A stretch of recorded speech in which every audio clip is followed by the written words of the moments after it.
Good morning here on Smooth 98.1. Love music, love life. I need to add, it's a rainy morning as well. But that will not dampen our spirits. We will still be bringing you the best of the best of the best where sports is concerned. My name is Ayokunmi Kekereef. Welcome once again into the locker room, joining me as she always does to add some color, some flair, and of course, sprinkling of banter here and there into everything we'll be talking about. The one, the only, you know her, you love her, Tega Supreme. Tega, good morning to you. Good morning. Okay, so where we starting from? Hmm. We'll talk about tennis. Let's start from there. Oh, first of all, we'll talk about Nigeria and how we like to build castles in the air. So we'll talk about what FIFA is using us to do. FIFA is turning on our button and turning it off. You know how it is. We'll touch on what FIFA is doing that made me say that. We'll talk about tennis. Right now in the final, Yannick Sinner is about to take um, the trophy in China. So we'll talk about that. Then we will go to Europe and maybe just touch on what could possibly be happening to Liverpool. What could possibly be happening to those people? All of that and more coming up inside the locker room today. But before we do any talking, Ayokumi, tell us, how can we be a part of the locker room? Because I want to hear from these people about Chelsea and these red cards. Is it a new plan? Did they trade with 10 men? What's the what's the story behind this newfound indiscipline? All right. Let's talk about that. Give them the numbers that they can reach out for. Oh And the my media too, goodness. that they can reach out to us on. All right. Reach out, Let's know what you're doing. reach out to us on WhatsApp on 0911 999 0981. Also on YouTube, drop your comments there. Get those front row seats, as I love to say. Let us know what you're thinking concerning these matters. Smooth 981 FM Lagos, Smooth 981 FM Lagos. What really is going on with Chelsea? Is this a conspiracy? Have they signed a pact with whomever? I don't know. We shall find out eventually. But before we do all that, let's begin, Tega, as you talked about, looking at how FIFA is turning Nigeria's button on and off like epileptic power supply in this part of the world. Yes, so the FIFA Disciplinary Committee has sanctioned the South African Football Association for fielding an ineligible player, Teboho Mokoena, during the 2026 FIFA World Cup qualifier between South Africa and Lesotho on March 21st of 2025. Yes. So this is the sanction that everybody's been waiting for. Again, um there were questions. First of all, let's deal with the sanction and then we can address what the implications are.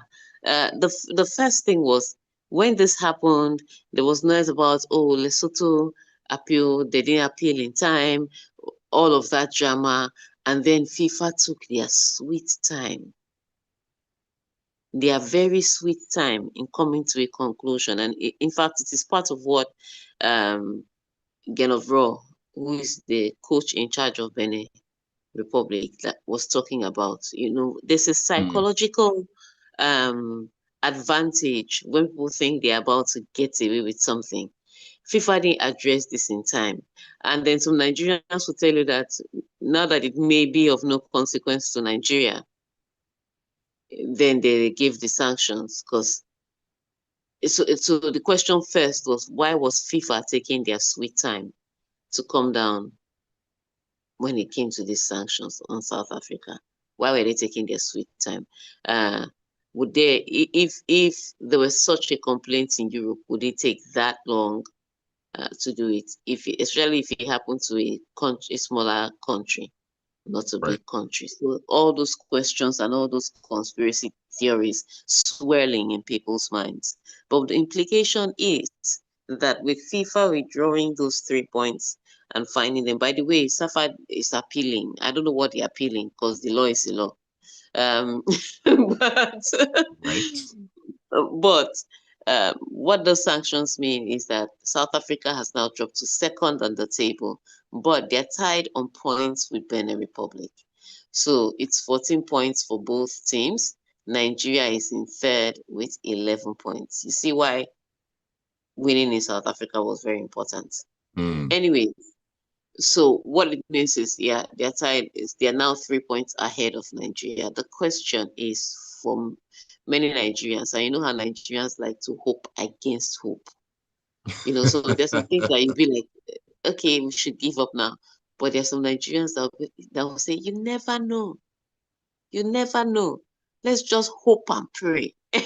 So right now, they're hoping against hope that they can win their last two matches. And maybe, just maybe, South Africa will drop points somehow against Rwanda. And then they'll be able to go to the World Cup. But ultimately, it's going to be tough because one of Nigeria's matches is against Benin Republic Exactly. and Genoro. And Genoro, remember when after Genoro, faced Nigeria and beat Nigeria, he actually said they are one of the easiest teams to plan against, to predict and to plan against. And especially when Genoro knows that he can go to the World Cup at the expense of Nigeria because he has a point to prove. You will embarrass him out of a job and you think he's going to come into that game politely. So it's going to be a tough one for the Super Eagles of Nigeria. As far as I'm Very. concerned, World Cup is done. Mm. We are just trying to play out our matches to complete our fixtures. Exactly. And I'm not very hopeful because I say this, if you can't deliver results that you need when you need them, and you have proven that time and time again, I don't think there should be anybody that should be hopeful for you. It's not it's not a lack of patriotism to see facts. I agree. I agree with that Time and fully. time again, Nigeria, there were several results that Nigeria needed to get. And instead of winning the matches, they went on to draw those matches. It is not out of place for a Nigerian to say, based on these performances, I don't think Nigeria can do it. So I'm saying it categorically. Stop calling people patriotic because they are stating facts. The Yes, Super indeed. Eagles have not delivered when they needed to deliver, especially in this World Cup qualifying. So why are you deluding yourselves that they're going to deliver in these last two matches, Mm. especially against Ghana? It's going to be Exactly. tough. For those who are hoping against hope, it's more likely for Yeah, Nigeria to not win those games than for South Africa to actually drop points. That is the reality we're living exactly. in right That's now. the So, reality we're living in. So so just let's just calm down. plan to watch your World Cup as pick a new country to support. Exactly. All right, let's talk tennis, and we're heading to Tokyo, where world number one Carlos Alcaraz beat Taylor Fritz 6-4, 6-4 at the Japan Open before pulling out of this week's Shanghai Masters. He listened to you, Tega. He listened eventually. Oh, look, so here's what I'm going to say. Congratulations, first of all. That was his eighth title. And then congratulations again to Carlos Alcaraz, because remember, he just lost to Taylor Fritz at the Lever Cup in one of the singles ties. And then he gets to Tokyo the next week and he said, that was an aberration. Let me return your brain to factory setting.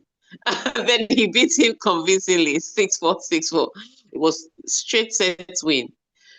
But here is my issue, and I'm going to say it.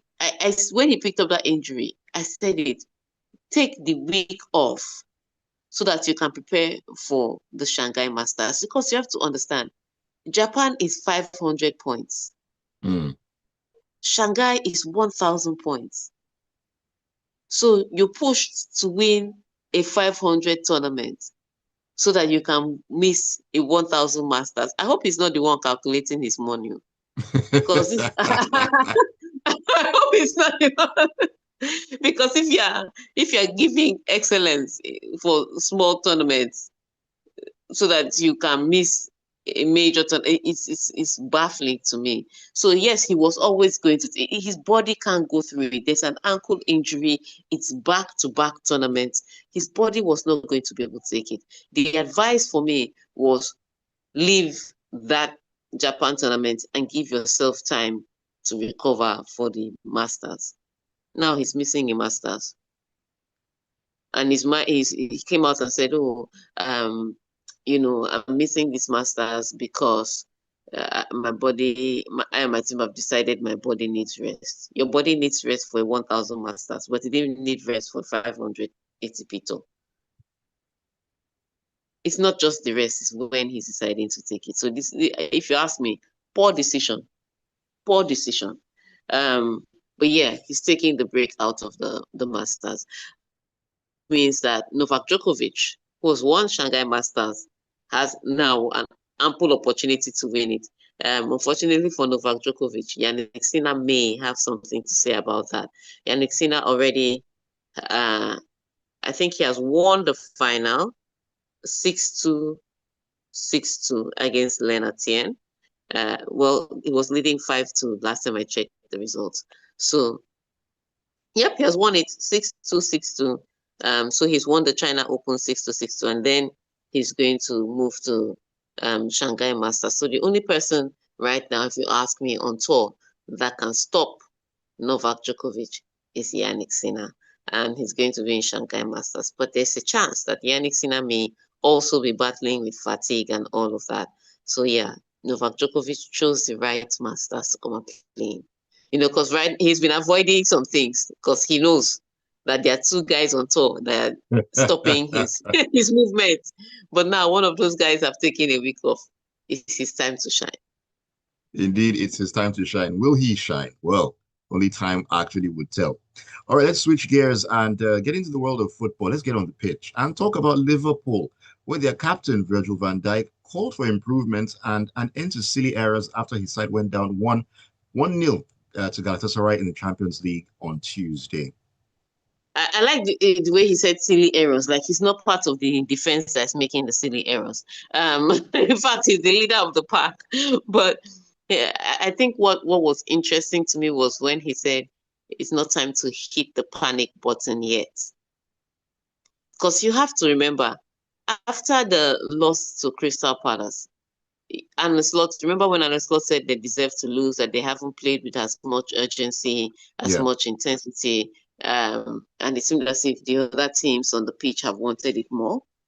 So he had said in the pre-match conference that, he's told his players to sit up or buckle up, that they should play better and they should approach each match with utmost importance. So you understand, he had read them the riot act, only for them to go to Galatasaray and lose by 1-0. And it's the manner in which it happens.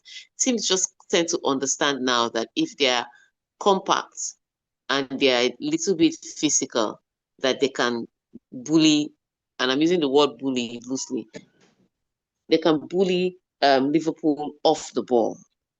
And that's not a good place to be, because the way they are losing in the same way. They lost Crystal Palace the same way they lost to Galatasaray. So they're dominating possession, they're creating one or two chances, but ultimately teams that are compact have found a way to lock them out. Right. And so if teams have read that is how they're going to beat you, it means that you may have to change your style in order to start winning. And that's where the problem for me is with Arne Slot and his boys. They may have to change something. Some people are saying drop Florian Wirtz, he's part of the problem. I don't think he's the only problem, but I can agree that he has not exactly delivered the results that they expected him to deliver. Even if, for those of us who watched the Florian Wirtz and the transfer, we knew that what they were paying for, was not what they were getting. What the other versus what they got. Because when you pay that kind of money for a player that doesn't particularly do something special on the pitch, it's not that he's not a good player, but he doesn't do special things on the pitch. That kind of money for Kylian Mbappe, he's going to do something special. He's not. You pay that kind of money for Adagula, and eyebrows will go up. Because Adagula is good, but again, the question is, what is he going to bring that is special? Again, I'm using the word special. That's the thing. And so the price already mounts pressure on a guy that needs time to adjust his game to Liverpool. So it's a tough one. for Liverpool, and then the fullback issue. Because the minute you already knew that Trent Alexander-Arnold was going from midway through last season. That was the time to shop for a better fullback. You went for Frimpong. And now you're playing Szoboszlai in that role sometimes. The irony. It's just it's the most ridiculous plan. So ultimately, one or two things missing for Liverpool. I agree with Virgil van Dijk that it's not time to press the panic button yet, but it is worrisome that they are losing in exactly the same pattern. Right. And they play Chelsea this weekend. Doesn't get any easier, does it? It doesn't We'll get see any how that easier. plays out. Yeah, All right, let's take a break. When we come back in, we'll be talking about matters concerning the Champions League. PSG, Barcelona. It's going to be a hot one. Stay with us. We'll be right back.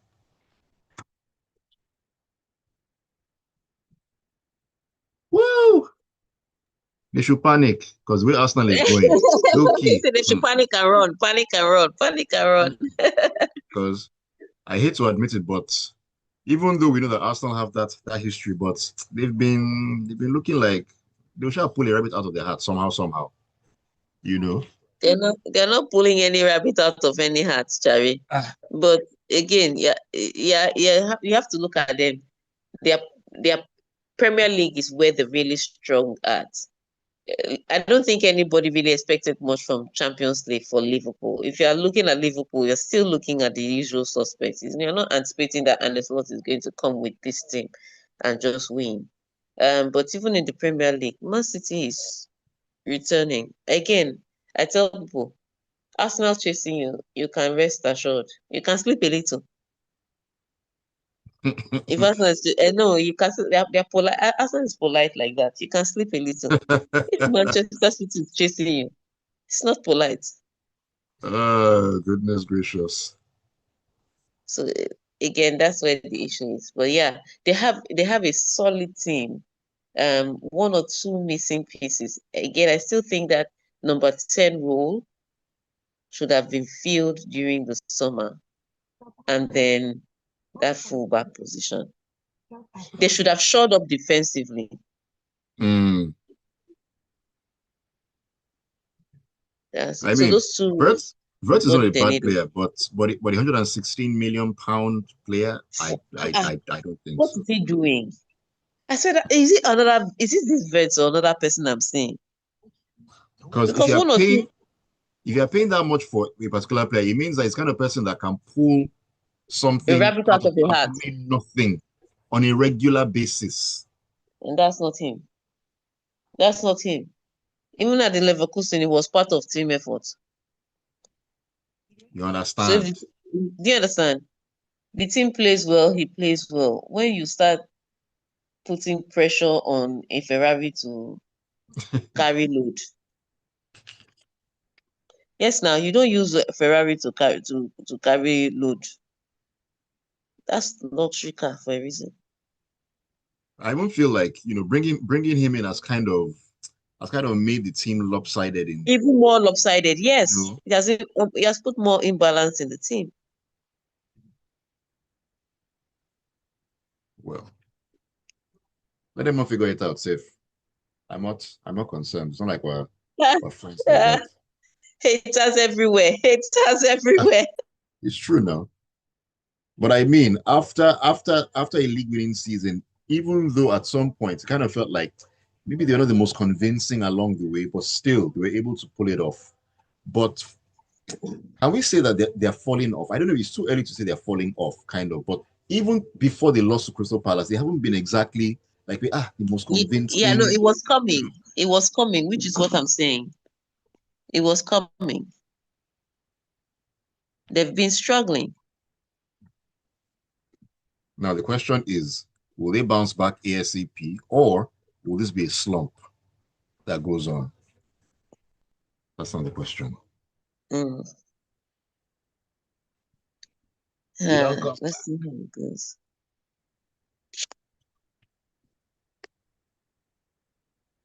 And we're back, the second half of the locker room here on Smooth 98.1. Love music, love life, love sports as well. It's a Wednesday, rainy one, Independence Day. We're having a great time in the studio. My name is Ayokunmi.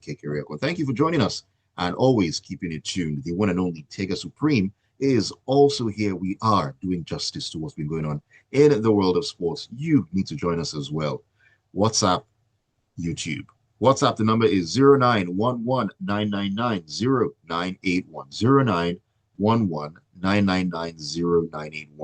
YouTube, you can find us at Smooth 981 FM Lagos. Smooth 981 FM Lagos. We're streaming live right there. Leave your comments. We love to hear from you every single time. So let's talk Champions League football. Now, PSG's manager, Luis Enrique, compared Barcelona midfielder Pedri to fictional wizard Harry Potter and said he hopes the Spaniard doesn't bring his wand to Wednesday's Champions League clash. Look, I think that was the ultimate thing. From when Pedri was 16, you could tell he had some magic in him. But he needed time to grow on a team. And if you ask me, he's still growing, especially as his team and his country connived to almost end his career. Remember when he played he first played a full season at Barcelona, then went on to play at the Euros, then went on to play at the Olympics. I was just like, even if it's a utility vehicle, you rest it small. And then he picked up those nasty injuries that took him out for most of the next season. But the good news is he's slowly getting back into form. But talent you can't hide that talent. And yes, he knows how to play the ball, especially between the lines. He finds those passes, he sees them. And it's beautiful to watch. But on this match, first of all, this fixture, I think, shouldn't have come now. This is a knockout round fixture. Why are we playing it here? Why are we playing it in this league setting? The intensity will not be as great. It will be beautiful to watch, but the intensity will not be as great. But yes, I understand Luis Enrique recognizing this, and that's also part of the problem, because coaches like Luis Enrique will recognize the brilliance of other players, then plan how he's going to stop it. And so they come to the press conference and what's lyrical about these fantastic players, and then go to the match and just padlock them to some, inconsequential position. So I think Pedri should be worried, because what it means is that they have noticed that he's a star man. And they are going to find some solution to him.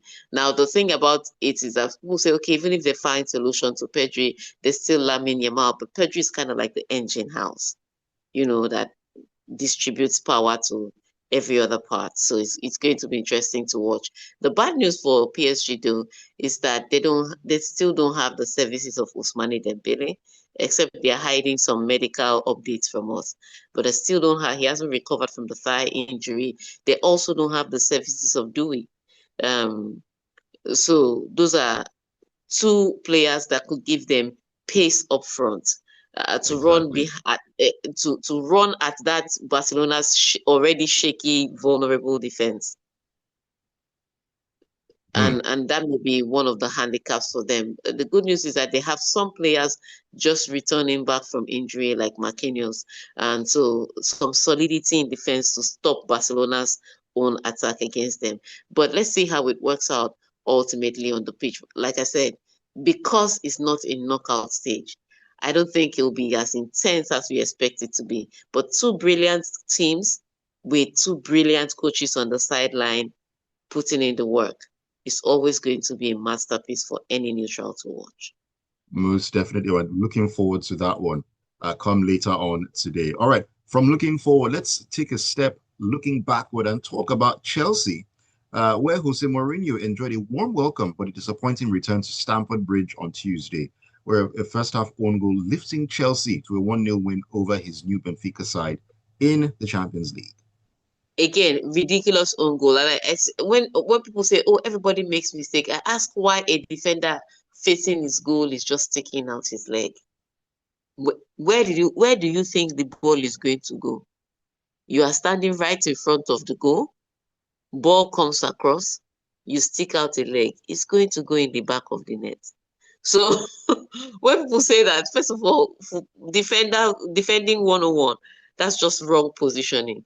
But that was the only goal Chelsea needed. Because on the other hand, Benfica did create one or two chances. They just didn't have the quality, to bury those chances. But again, Chelsea gives away a red card. The good news for Chelsea this time was that they gave away the red card in injury time. So it didn't have much of an impact on the game at the end. So it didn't have, I mean, the other team didn't have enough time to get back because I think they played only 1 minute after João Pedro's red card and then the match was over. But even in that 1 minute, you could see that the pressure tilted and Chelsea were just under pressure trying to clear the ball to anywhere. Again, really tough work, but it is a disciplinary issue. If your players, this is 3 matches now, back to back, 3 consecutive matches they've picked up a red card in. That is, wow. Is in across all competitions. So it's something that they have to look at. This was 2 yellow cards clearly, but what was João Pedro's boots doing that high up? Especially when you know you're on a yellow card. You didn't have to win that particular ball. So what was the excuse behind that? So still, again, it has to be the discipline. It has to be them comporting themselves better. Because the one thing now they have to watch their discipline, that they do not pick up a red card in their next match and they still play well enough to get a result. It's a problem if your team keeps picking up a red card for silly things. It was a problem for Arsenal last season, and some of the red cards that Arsenal players got, you could question the judging of that or the officiating. But ultimately, the result is the same. When you keep going down one man in every match, it puts you in a precarious position. It also, when referees now start giving your players red card, people can't argue much in your defense because now you have a history. Exactly. And then the most important thing, it impacts the result. Because regardless of how you look at it, you're playing at a disadvantage. Most definitely. Chelsea, you wear blue. Please stay away from red. Yeah, we beg you at this point in time. Speaking of teams who wear red, one of Arsenal's rocks in defense, William Saliba, said he always had his heart set on staying with Arsenal after ending speculation over his future by signing a new long-term contract on Tuesday. Yeah, I think, and that's it because, first of all, we have to talk to Real Madrid. I don't know why they are shopping on everybody's cards. They're looking at Konate, looking at Saliba. They're just looking at everybody's team. And once Real Madrid starts coming for your team, your players, they want to move. The thing is, they have sometimes had to wait out people's contracts. So remember how they waited out Mbappe's contract? Then they waited out Trent Alexander-Arnold's contract, which is why some Liverpool fans were angry with him because they didn't make money from him. So they tend to be waiting out people's contracts so that they can just pick up those players. And then William Saliba makes it tough. Now, financially, it just made sense for William. He's on 250 a week. I didn't even know that. Arsenal are stingy, sha. Wow. They don't spend money anyhow. With all this, no, they are stingy, sha. When you look at it, it's a new contract in 2025 that he got on 250. Just think about it. So how much were they paying him last season that he was killing himself? The season of his life. How much was he earning? All right. So when you think about that, you want to get higher pay before you transfer so that when you're going to your next club, you know how they do it when you're shifting to the next country. They'll say, bring your last pay slip. Let's see. bring your last pay slip so we can negotiate your new contract. So I guess that's what it does. But what it also means is that once the money goes up, it's most likely, except Real Madrid are in a desperate situation, it makes it harder for them to start negotiating for you because they will look for other players that can't do the job that will come free or cheaper. So what this contract did is it made Arsenal's heart to rest. It doesn't mean that people cannot still come for Saliba. It just makes it a little more hard for people to come for him. But speaking of Arsenal, They play tonight, and so against Olympiacos, and that is always an interesting tie because for Arsenal, they don't yet have that reputation and that fear factor. So teams come against them still hoping that they can pull off the upset. And that what they need to do today is set out to show that they are ready to compete on all fronts. They've shown some intentions in the Premier League. They now have to show some spine in the UEFA Champions League tonight. Yes, indeed. Alrighty, let us take messages. This is Felix. Good morning, Mr. Ayokunmi and Madam Tega. I am happy Real Madrid won yesterday. I can't wait to watch the PSG versus Barcelona game tonight. Okay, that's Felix. Against Kairat. No, no, People are no, using Kairat to salve your wounds. You can only beat us in front of you now. I beg. AY Dinuru says Chelsea FC. No. Red Card FC. Yes. Okay. Aya from Mamu They're no longer the says blues, they're now the reds. That's why I said they wear blue, but you stay away from red. Abi. Good ready morning to you guys. It says Tega, I totally disagree with you for Nigeria not qualifying. You were wrong about the Atletico Madrid versus Real match. You said Madrid was going to win, and they lost 5-2. Now you're saying Nigeria will not qualify, but I think they will. And if they do, you're buying my tickets. LOL. Different context as far as I'm concerned. Completely different context. Madrid derby. You see what I'm telling you about Nigerians hoping against hope. What about the Super Eagles' performance for the FIFA World Cup has given you this hope? And Madrid were hot on form, unbeaten. So, I mean, that would dictate that the thought would be they would win. And looking at where we are, even Benin is more likely to qualify than we are. So, let's just live with that. Tayo in Aja says, I hope Alcaraz, the Terminator, is fit and fully serviced for the next tournament. Osimhen still proving his point all the way from Turkey. PSG still depleted, but Enrique is right. He shouldn't bring his one to cast a spell on his back line. Is Mourinho still special like this? Because I heard small noise from Stamford Bridge. All right.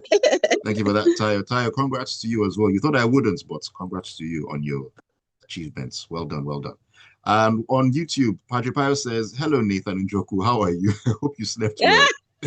Chelsea so indisciplined, 3 reds in 3 matches. Shameful. Madrid and Bayern on the roll. UCL is Bay. As for our World Cup qualification, dreamers. I further that says Mbappe hat-trick, man on fire. Okay. And he further says Liverpool have carried their losing form from the Premier League to the Champions League. Barca versus PSG tonight will be a very exciting matchup. There will be a lot of goals. I hope and pray so. All right. Thank you all so much. Tega, take us home. Thank you for sending your messages via WhatsApp, via YouTube. Thank you for streaming and tuning into Smooth 98.1 FM to listen to the locker room. So we'll come your way again on Friday, where hopefully there'll be better tonight. Man City plays Monaco. Yeah. Arsenal play Olympiacos. Let's see if we can PSG play Barcelona. Let's see if we can have some fun tonight. And then come back on Friday with more analysis and more previews of the great weekend to come. On that note, have a fantastic, happy Independence Day. I wish you the same. Take a happy, great Wednesday and looking forward to Friday as well. And thank you all for all the messages and keeping it tuned to the locker room and to Smooth 98.1. The Smooth Breakfast is kicking on. It's going to be a conversation at 9 o'clock on Lagos Talks. We're just looking at independence and everything surrounding that. Nothing too serious. Just reminiscing, as I love to do, nostalgia warrior and all that. My name is Ayokunmi Kekirieko. Keep it tuned.